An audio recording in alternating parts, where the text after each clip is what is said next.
From the castle gates to bedtime tales, laughs on the road and the monorail meet up on Main Street.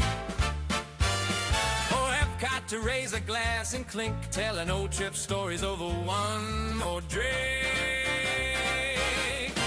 DisDad intro, here we go, talking parks, kids, all the magic we know. DisDad intro, hit play, let's start the show. Hey, DisDad intro.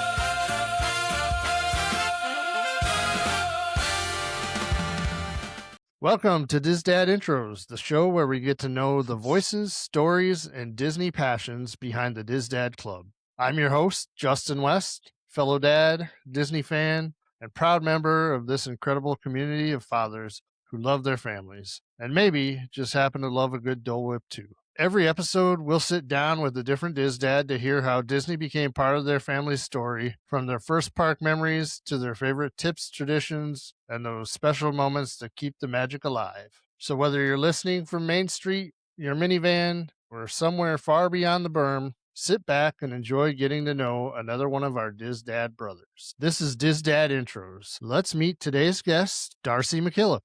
Hey, Darcy. How you doing? How you doing, Justin? Good. Glad to have you here today.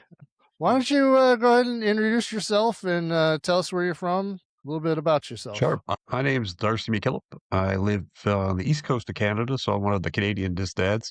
There's not that many of us, but we'd like to stay involved. And I live in Douglas, New Brunswick, which is, like I said, on the east coast. New Brunswick, for anybody that doesn't know, is the province immediately above Maine. So we're pretty much on the Atlantic side of the country. Been married for 31 years. I have a son that's just turned 25. My wife is a teacher, and we all are huge Disney fans. Great. So, Darcy, what do you do for a living? I've got a couple of things on the go. The biggest part of my time is spent working for our provincial volleyball association, Volleyball New Brunswick, where I'm the director of operations. So my job entails mostly running our club system, putting together all our tournaments, scheduling all the larger tournaments, and managing results, and looking after coach development and trying to make sure all our coaches are meeting the criteria that they need and getting them the education that they need to become better coaches. The other side of my gig that I started a few years back when I had semi-retired from a previous job in sport was I started a travel agency like many of our DisDad brothers have. So that's kind of more on the part-time side right now, but it's still there, and looking forward to doing more of it as I inch closer to real retirement here again, which is probably not that long away. Well, I'm sure you're looking forward to that, as we all are at some point. So, Darcy, how did you discover the DisDads, and how long have you been a part of the group? I don't remember when I actually joined the DisDads. When we started traveling to Disney years and years ago, one of the things we were doing is kind of following the discussion boards, and I had come across Disboards at one point in time. After one trip, my wife had said to me, she said, there's this group that seems to have started up, the DisDads group. Like, maybe you should join it. Like right at the very beginning of the DisDads and the Disboards. So I kind of went in and read through a bit of the stuff and I say, yeah, this is not going to last. This is just, it's typical of a bunch of guys get something started and then it'll disappear. I never thought about it again for a while, and then probably went back in 3 or 4 years later as we started to take more and more trips. I realized this was still going strong and joined up and then started getting to know some of the guys and meeting up with some of the guys along the way. And it just kind of grew from there. So it's probably been, God, I don't know, maybe more than 15 years ago, because it was before the very first DDCC. So it's probably 16, 17 years. Yeah, I mean, I'm kind of in the same boat. The Disboards. Yeah, it was heavily geared towards the Disboards then, not the Facebook side, but the Disboard side has pretty much gone away. Yeah, I pop in there every now and then just to see what it looks like. It's definitely different from what it used to be. But Facebook, I think, is a lot easier for most of us to keep up with and everything. Yeah. So when did you first go to Disney? My first trip to Disney was in 2004. We were our son was actually turned 3 while we were on the trip, and we had kind of talked about going to Disney, so we decided we would do a trip before he turned 3 to take advantage of the the free part because we knew it wasn't going to be free for long. And then we did that trip, like say 2004, March 2004, on what would be our spring break here. Stayed at All Star Movies because we had always kind of raised Declan to be cognizant of all the Disney stuff, and he had done a lot of stuff watching Toy Story and knew all the characters, so we thought that'd be a cool place to stay. And stayed there in 2004 and decided, we'll probably go back again 5 or 6 years when he would be able to remember more of it. The next year, I happened to win a gift certificate from Delta Airlines, decided where can we get to. So from here at the time, Delta flew out of Fredericton, New Brunswick to Boston. And we said, well, if we get to Boston, it's not that much harder to get to Orlando. So we went back the next year and we went almost every year after that, at least once a year until 2013, 2014, maybe, before we did a couple other things. I think all told, as a family, we've been there together, the three of us, probably 10 or 11 times or more. And then myself, my wife, probably another total 15, 16 times since 2004. It's been something we got into really quick, and it became our go-to vacation. And since then, we've added a few other things that we do on vacation, but Disney always calls us back eventually. Can hear that for sure. So what sparked your love for Disney? I think it's not that different than a lot of the guys. I mean, I grew up watching the Wild World of Disney on Sunday night on TV, right, and seeing the shows, and then at the very end of the show, seeing the pictures of the castle with the fireworks, and always wanting to go there. And when I was growing up, my family certainly were not in any position to get us to Florida. So I knew it would be something that I would have to do as an adult. And it took until just before my 40th birthday before I finally managed to get there. But once I did, because it easily became a place that we fell in love with. In fact, I think the first 8 or 9 times we went, we never left property. We had a car service pick us up at the airport, maybe stop at a Publix on the way in to get some groceries, and they would pick us up on the way back. And it would, like I said, it would have been 2011 probably before we even went anywhere else in Florida. Once they get you in the Disney bubble, it sure makes it easy to not get out of it. Yeah, that's for sure. Do you have a favorite memory at Disney? Oh, there's so many memories. I think I always go back to the one memory I guess that I have that I guess it's not really a memory, but it's the one thing that we started probably doing the very first trip. And for those of you that have been around a long time, you might remember at Hollywood Studios, when you go in on the right side was the little garage area, and they had the tow truck parked there. And every year we took a picture of Declan standing by that tow truck. And even the last time he was there as an adult, I think we took that picture just so we had the memory of him through the ages of growing up going to Disney World. So, I mean, that's certainly a memory. Our very first trip, we had some really awesome memories. Him being, like, say, turning 3 on that trip wasn't always necessarily the best time for him because he didn't understand what was going on, and he would get tired and stuff. But some of the things even I can remember going through France at the World Showcase, pushing a stroller through some of the shops, and he's asleep in the stroller, and both a couple of the princesses were there, and they both made a big fuss over him, took pictures with him even while he's asleep. Things like that you can't replace. For sure. Well, is there a park that you favor over the others? And if so, We could start a fight with this question, I think, but everybody it's a has tough different question. opinions. So It's a tough question because to me, I've always said, especially when traveling with my family, that to me the trip hasn't started until I've seen the castle. So obviously, Magic Kingdom is up there. If you had to push me, I would say probably Magic Kingdom would be the favorite park overall, but Animal Kingdom wouldn't be far behind, and more so simply because of the feel and the look of the park, that it's so different than the other parks that it makes me want to go back there too. Unfortunately, like a lot of people, that it probably doesn't get the attention that it deserves when you're on a trip, especially if it's a short trip because you're trying to get so much stuff in. As an adult, you might spend more time at Epcot for various reasons, which is great as well. But the Magic Kingdom I would say would probably be definitely the top, with Animal Kingdom short right behind it. I can't argue with those reasonings there at all. Do you have a favorite ride? Favorite ride or attraction? It's certainly changed. Yeah, it's changed over the years. I mean, when it comes to attractions, shows, whatever, the Festival of Lion King has got to be the top show for me anyway. It's something that I think we try to see every time we've been down there. I think I may have been there once and not gone to it at least once. The rides, the traditional rides like Pirates is still a favorite.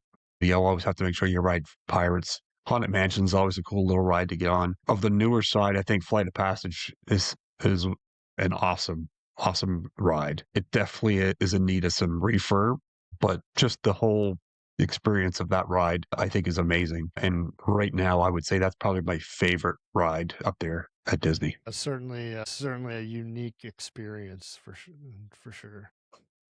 Yeah. All right. Well, what about favorite food, drink, restaurant? You could name all three. I mean, everybody's got more than one, but Yeah, that's for sure. I mean, and again, I think it depends on what you're talking about, but I guess more maybe not favorite, but go-tos. Animal Kingdom, we certainly, if we're looking for quick service, Flame Tree has always been a go-to for us. It's easy to get a decent quick meal there. Although we haven't been there in a long time, the Cellier has always been good for us. I'm not saying that simply because I'm Canadian, but we've always enjoyed the Cellier. Favorite drink, like I was starting to say before, like many of the guys, I'm a big whiskey bourbon drinker. So anytime I can get a bit of the Knob Creek Disney Select is certainly a nice go-to. Walking around the parks at Epcot, the two go-to drinks we would have for Epcot would be Tipsy Duck and Love and the Grey Goose Slushy are probably the two drinks that we always make sure that we want to get to. somehow I've managed not to have either one of those, but I'm You sure don't, at you don't some know what you're point missing. it will. Not If that it's a I hot haven't day, consumed plenty of the other options, but if it's a hot day, Grey Goose Slushy is a great way to cool off. okay. Well, if there's one thing at Disney World that you could change, what would that be? What would I change? Certainly the pricing. It's certainly getting pretty expensive to go down there. And the other, I guess, factor for us coming from Canada is our exchange rate is so terrible, so that makes it even more expensive. That's I think a lot of people would say change the pricing. I Yes. think what I would change is I might look at bring back some of the old nighttime shows. I still think Wishes is probably one of the best shows they've ever had at Magic Kingdom, and I certainly miss seeing it. And Illuminations was awesome at Epcot. I don't think they've been able to replace that show. So I think those are two things that I would look to change or bring back. I like both of those ideas. Well, when it comes to visiting the parks, do you have a favorite time of the year to visit? We've managed to visit just about and all different times of the year. Originally, when we started going, it was March because that was the March break. My wife's a teacher, so that's the only time during the year you can go. And then when we started really getting into it, we would go in July or August, which people would say are you nuts because of the heat. But again, being married to a teacher, you kind of pick when you can go, and that usually is July and August. And to be honest with you, the heat wasn't that bad. The big difference between there and here, the temperature in the daytime here in the summer in July or late July and August would be very similar. It'd be high 90s with a lot of humidity. The difference is it doesn't stay there all the time. It builds up through the day and then cools off at night. There, once we found there when we were going in July and August, that it was that way all the time. So after a day or two, you acclimatize to it, and rather than sweating all the time, it wasn't bad. So we've gone in, let's say March, we've gone in August, I've been there April, been there at Christmas time, been there in January. The one time we haven't managed to get to yet was the fall. And we really would like to get there for the Halloween period and to kind of see some of that. And the other festival we haven't been able to hit is the Flower and Garden. Or sorry, not Food and Wine. Flower and Garden we haven't been to. So another reason to go in the fall. For sure. Yeah, it's a good one. So you've been with your family. How about the DisDad Club convention, DDCC? Have you been? Have you been often? I've been twice, not as often as I'd like to go. Is that the first one I went to was at DDCC 7, but again, really 2019, I think that might have been somewhere around there. I was supposed to go 2 years after that, I think, in one of the COVID years, and things weren't quite working out, so we canceled that one. I was back down a couple of years ago, and I will be there this coming January. Awesome. Looking forward to it. I intend to be there myself, so it'd be good to tilt a beverage back and catch up. Yeah. So is that your next trip that you have then, or do you have something else on the books? That's the next Disney trip that I have planned. Nothing else with the family for a bit. I would say we have some other trips that we have. Well, I would say our son's grown, so we don't really include him anymore unless he's willing to pay his own way. The I think the last time we were at Disney with my wife and I was probably a year and a half, 2 years ago. She has a trip coming up this summer to Ireland. We have a cruise next March. So it'll be a while again before we get there as a family.